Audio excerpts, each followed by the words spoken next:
इस साल धनतेरस का पर्व 18 अक्टूबर को मनाया जाएगा। इस दिन विधिवत पूजा करने के साथ साथ इस व्रत कथा का पाठ या फिर सुनना अवश्य चाहिए। इससे शुभ फलों की प्राप्ति होती है। आइए जानते हैं धनतेरस की संपूर्ण कथा। हर साल कार्तिक मास की कृष्ण पक्ष की त्रयोदशी तिथि को धनतेरस का पर्व मनाया जाता है। इसके साथ ही 5 दिवसीय दिवाली का पर्व आरंभ हो जाता है। इस दौरान भगवान धन्वंतरी और कुबेर जी के साथ माता लक्ष्मी जी की पूजा करने की परंपरा है। इसके साथ ही इस दिन सोना चांदी के साथ कुछ अन्य चीज़ों की खरीदारी करने से माँ लक्ष्मी जी अति प्रसन्न होती है।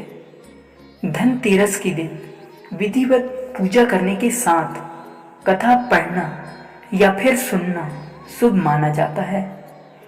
धार्मिक मान्यताओं में धनतेरस को लेकर कई कथाएं प्रचलित है। यहाँ पर हम आपको माता लक्ष्मी जी और भगवान धन्वंतरी से संबंधित कथाएं सुनाए जा रहे हैं। आइए जानते हैं धनतेरस की संपूर्ण कथा। ध्यान से सुनना। विष्णु पुराण और भागवत पुराण के अनुसार एक बार देवताओं और असुरों के बीच अमृत प्राप्ति की होड़ मची। अमृत पाने के लिए भगवान विष्णु के सुझाव पर देवता और असुर मिलकर समुद्र मंथन करने का निर्णय लिया। इस मंथन में मंदराचल पर्वत को मथानी और वासुकी नाग को रस्सी के रूप में उपयोग किया गया। भगवान विष्णु ने कच्छप का अवतार लेकर मंदराचल पर्वत को अपनी पीठ पर स्थिर रखा, जिससे मंथन की प्रक्रिया बिना किसी बाधा के चल सकी। जैसे जैसे समुद्र मंथन होता गया, क्षीर सागर से कई दिव्य रत्न और वस्तुएं प्रकट होने लगी, जिनमें कामधेनु गाय, उच्च श्रवा घोड़ा, ऐरावत हाथी, पारिजात वृक्ष और देवी लक्ष्मी शामिल थी। लेकिन मंथन के अंतिम चरण में एक अद्भुत घटना हुई। समुद्र से एक दिव्य पुरुष प्रकट हुए, जिनके हाथों में अमृत से भरा कलश था।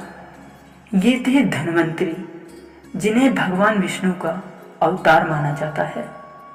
धन्वंतरी के साथ ही आयुर्वेद का ज्ञान भी प्रकट हुआ, जो मानव जीवन के लिए स्वास्थ्य और दीर्घायु का वरदान साबित हुआ।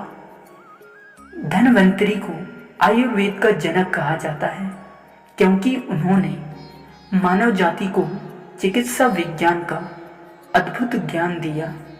उन्होंने रोगों के निदान और उपचार की विधियां बताई, जो आज भी आयुर्वेद में प्रचलित है।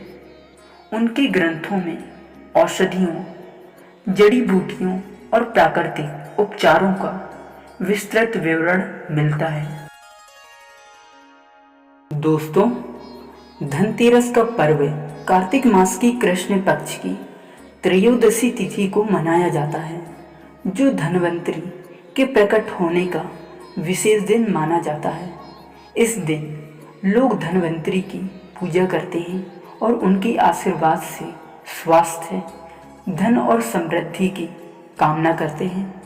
मान्यता है कि धनतेरस के दिन खरीदारी करने से घर में समृद्धि आती है और धन्वंतरी की कृपा बनी रहती है। आप लोगों को यह कहानी कैसे लगी, प्लीज़ कमेंट में ज़रूर बताइए। और ऐसे ही कहानी सुनने के लिए हमारे चैनल को सब्सक्राइब ज़रूर कीजिए। माता लक्ष्मी जी की कृपा आप सभी पर हमेशा बनी रहे।